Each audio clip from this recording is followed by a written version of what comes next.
Quiero aprender a escucharte. Quiero saber qué es amarte. De tu verdad yo saciarme. Enamórame de ti. Tiempo de discípulo, un espacio para que escuches la voz de Jesús. La voz de Jesús. Que tu presencia me inunde, haz de mí uno de nuevo, cámbiame, renuévame,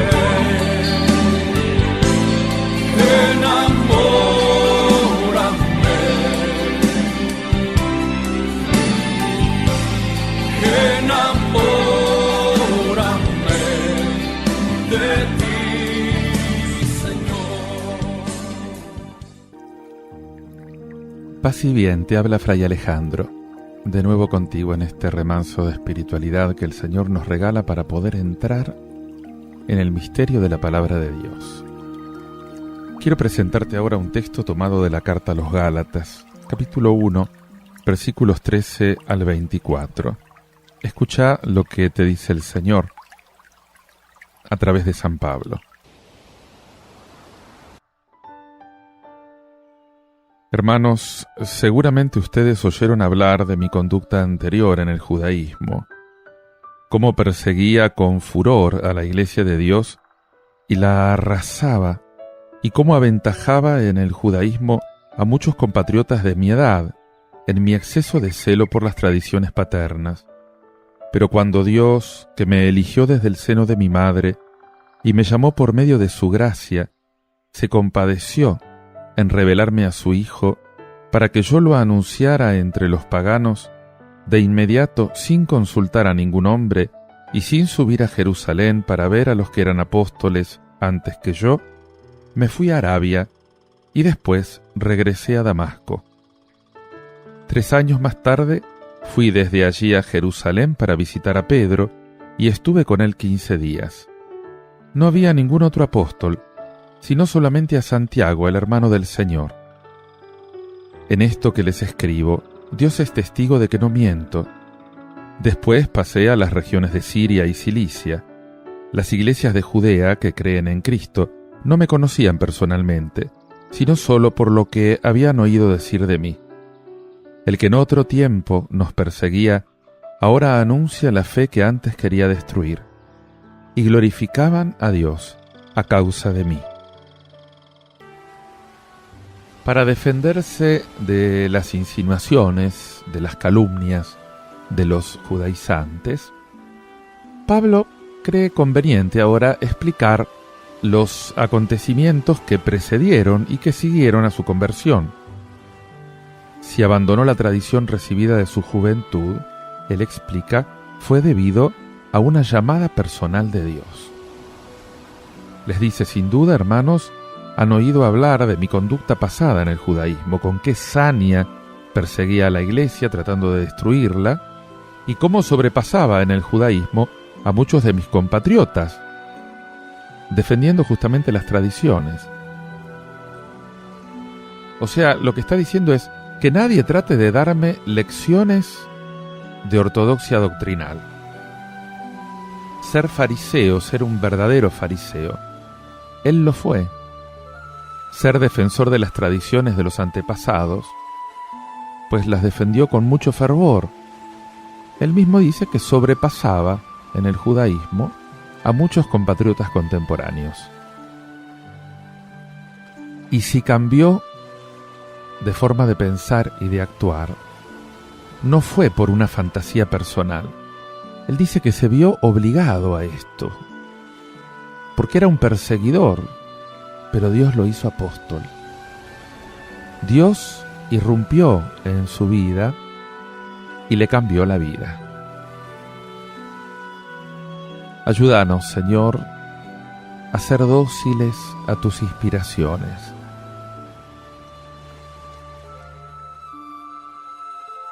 Ayúdanos, Señor, a ser capaces de esas reconsideraciones radicales.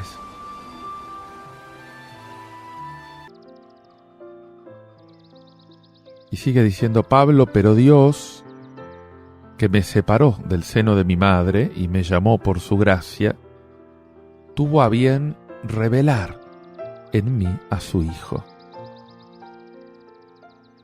Pablo descubre de nuevo esa expresión bíblica tradicional para decir que fue Dios el que tuvo la iniciativa. Me separó desde el seno de mi madre, dice. Es verdaderamente el máximo de la constricción que se impone, justamente esto de desde el seno de mi madre, sin la posibilidad de poder expresar la propia opinión, el propio parecer. O sea, Pablo está hablando de una elección radical, soberana, que precede a todo mérito de nuestra parte. En otras circunstancias, San Pablo va a decir de qué modo supo responder, de un modo libre, de un modo generoso, a esta llamada. Pero por el momento lo que importa ahora es esta gratuidad abrupta de la gracia, del don, de Dios que lo hiere por amor. En el camino de Damasco fue tomado, asido, casi como a pesar suyo, en plena acción de persecución contra la Iglesia, y fue reincorporado sin mérito alguno, sin hacer nada de su parte. Ayúdame, Señor, a creer en tu gracia todopoderosa, en esa iniciativa previsora conmigo. Desde mi cuna también pensaste, Señor, en el papel que me asignabas en el mundo.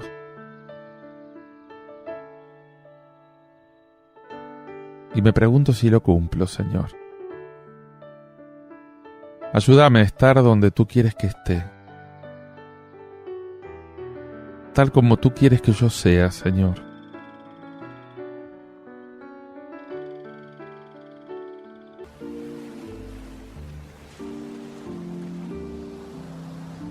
Y entonces, dice Pablo, sin pedir consejo a nadie, sin subir a Jerusalén donde estaban los apóstoles anteriores a mí, partí. Y de allí a 3 años subí a Jerusalén para conocer a Pedro, permanecí 15 días con él, y no vi a ningún otro apóstol, excepto Santiago. Pablo quiere subrayar acá la unidad de la misión. O sea, no quiso ser un francotirador, uno que está al margen de la evangelización. Él quiere estar de acuerdo con el resto de la Iglesia, y en particular con la jerarquía de su tiempo.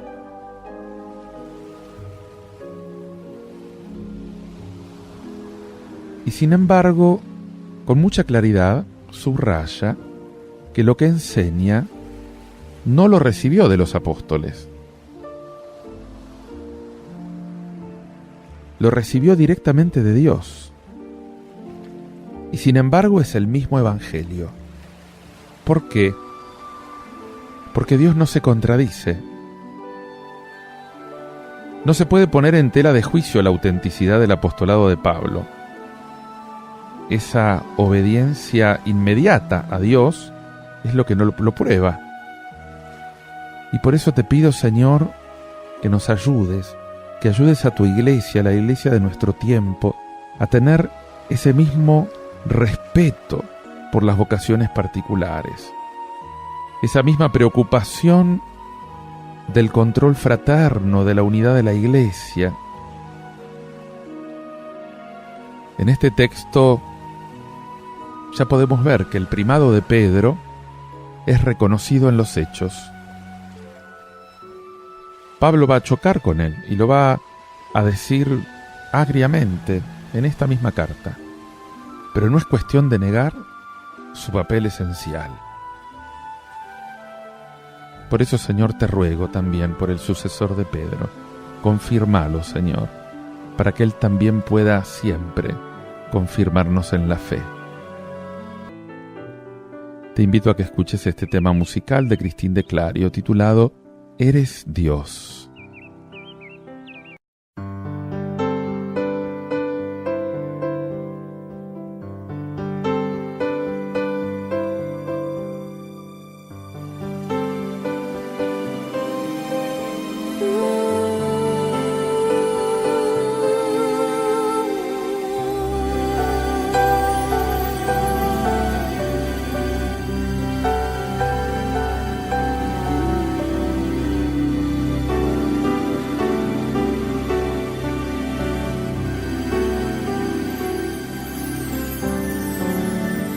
Glorioso Rey, en tu majestad, medito en la realidad que me enseña a vivir. Cuando sale el sol hasta reposar, viendo las aves volar, recuerdo tu amor. Mi mente piensa alegremente que Dios tan grande y fuerte, pero a la misma vez me envuelve tu silbido apacible, porque eres grande, maravilloso.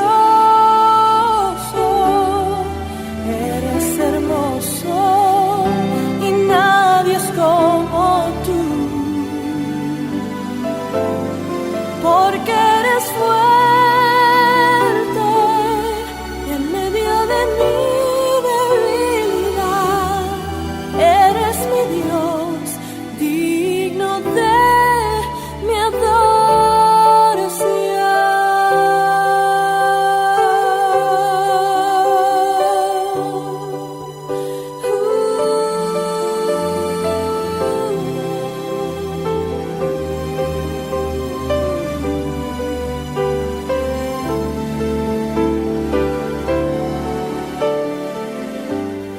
glorioso Rey, en tu majestad, medito en la realidad que me enseña a vivir. Cuando sale el sol en las mañanas, hasta reposar en la noche, viendo las aves volar, recuerdo tu amor. Y así mi mente piensa alegremente que Dios tan grande y fuerte, pero a la misma vez me envuelve tu silbido apacible, porque eres grande, maravilloso.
Escucha lo que te dice este Evangelio tomado de San Lucas, capítulo 10, versículos 38 al 42. Jesús entró en un pueblo y una mujer que se llamaba Marta lo recibió en su casa. Tenía una hermana llamada María que sentada a los pies del Señor escuchaba su palabra. Marta, que estaba muy ocupada con los quehaceres de la casa, dijo a Jesús: «Señor, ¿no te importa que mi hermana me deje sola con todo el trabajo? Dile que me ayude». Pero el Señor le respondió: «Marta, Marta, te inquietas y te agitas por muchas cosas, y sin embargo, una sola cosa es necesaria. María eligió la mejor parte, que no le será quitada». En el Evangelio de Lucas, los personajes femeninos tienen un relieve especial, y hoy son dos hermanas, Marta y María, que viven en Betania con su hermano Lázaro, aquel que Jesús resucitó. Y Jesús es el huésped de esta familia amiga. Marta se multiplica para dar abasto con el servicio, mientras que María está sentada a los pies del Señor, escuchando su palabra. Y llega un momento en el que Marta le pide a Jesús que su hermana le dé una mano. Entonces él le dice cariñosamente: «Marta, estás inquieta, nerviosa, por muchas cosas, pero solo una es necesaria. Y María eligió la mejor parte». La respuesta de Jesús a Marta merece una atención especial. Primeramente, porque Cristo no descalifica el trabajo de Marta al servicio de la hospitalidad, sino que le advierte de un peligro, y ese peligro es la ansiedad. Y en segundo lugar, resalta una oportunidad que su hermana María supo aprovechar, que es la escucha de la palabra de Dios.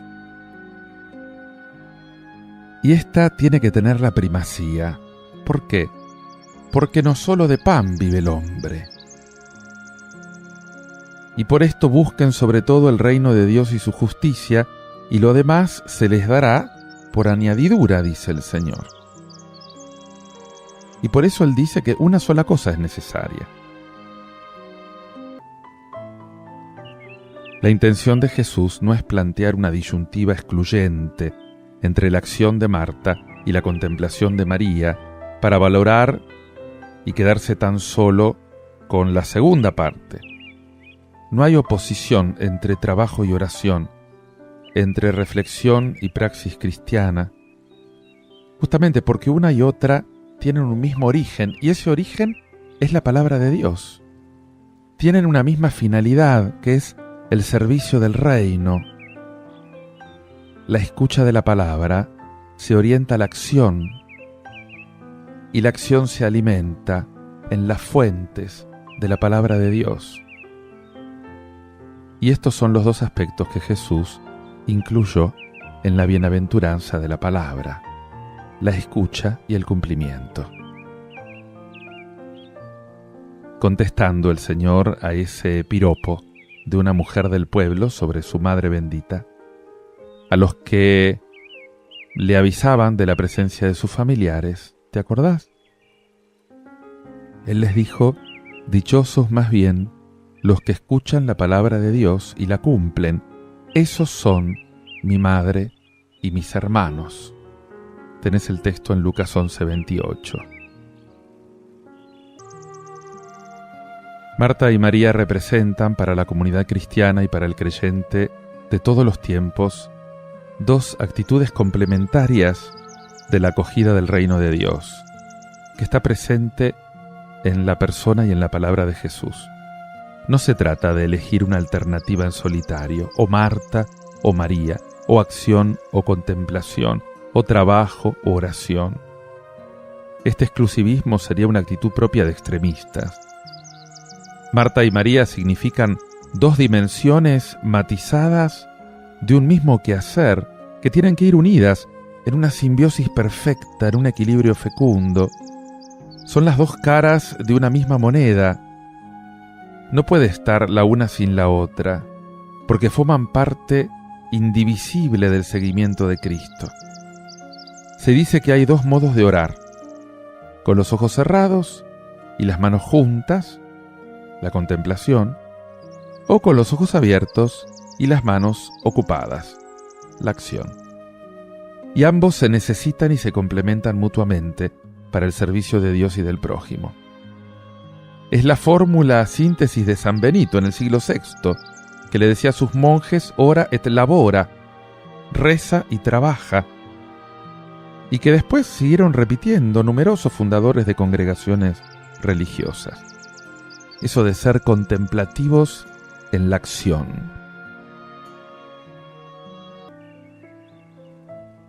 Nos equivocaríamos, por lo tanto, lo mismo si queremos revolucionar el mundo sin orar,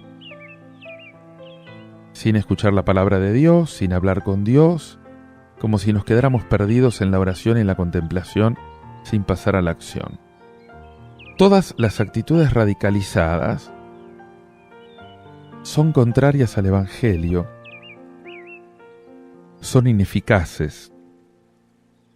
Para que la acción sea fecunda, necesitamos dedicarle tiempo, silencio, concentración, para escuchar la palabra de Dios, para asimilarla.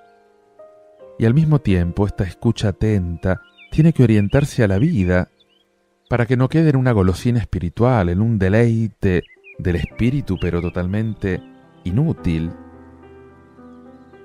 La fe que nos salva es la fe que actúa por la caridad. Eso lo dice Gálatas 5:6. Y nos resulta difícil unir actividad y oración en equilibrio exacto. Jesús lo logró a la perfección. Él supo asociar el diálogo a la comunicación con el Padre y la prosecución enérgica de la justicia, de la santidad del reino, mediante una acción realmente generosa de liberación en favor de los hombres. Y del mismo modo hicieron los santos, los grandes orantes, los grandes contemplativos de la historia de la Iglesia, hombres y mujeres que tocaron de cerca el misterio de Dios, que supieron amar a sus hermanos. La oración auténtica no aliena al cristiano de la vida, de los problemas humanos, sino que el creyente saca precisamente de la oración esa energía que necesita para transformar la realidad, para transformar las estructuras y darle verdaderamente gloria a Dios. La fuente de la energía del cristiano es una oración intensa. Ora conmigo. Te glorifico, Señor Jesús, porque supiste unir en un equilibrio exacto la contemplación y la acción. Nos diste un ejemplo de oración y de comunicación con Dios, de entrega generosa a la liberación de los hombres. Quiero dedicarle más tiempo, Señor, al silencio, a la atención, para escuchar tu palabra, para asimilarla como María, buscando ante todo tu reino y tu justicia, Señor. Ayúdame en este compromiso. Concédeme, Señor, realmente la servicialidad, la diligencia acogedora de Marta. Lo mismo con respecto a ti y tu palabra de vida que con respecto a mis hermanos, a los hombres más necesitados. Amén, Señor. Amén. Te invito ahora a meditar y a orar todo esto escuchando este tema musical del trío de hoy, titulado Frasco de Alabastro.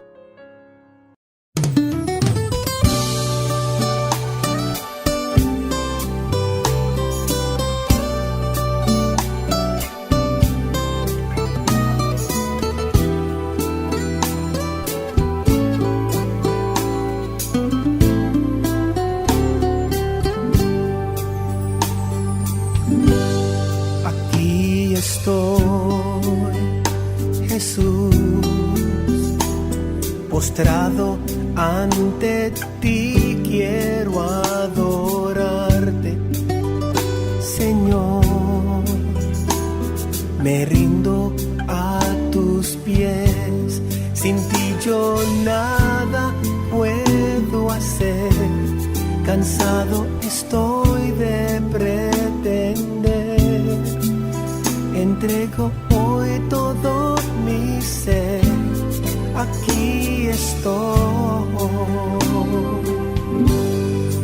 Como un frasco de alabastro que ha sido quebrantado, fluye de mí esta alabanza. Digno eres mi Señor, como el perfume de nardo, de olor fragante y agradable. Recibe, Señor, esta alabanza que fluye del corazón, que fluye del corazón. Aquí estoy, Jesús, sin nada que ofrecerte, solo mi vida, Señor. La rindo a tus pies. Sin ti yo nada puedo hacer. Cansado estoy de pretender. Entrego todo mi ser. Aquí estoy. Con un frasco de alabastro que ha sido quebrantado, fluye de mí esta alabanza. Digno eres mi Señor, como el perfume de nardo, de olor fragante y agradable. Recibe, Señor, esta alabanza que fluye del corazón.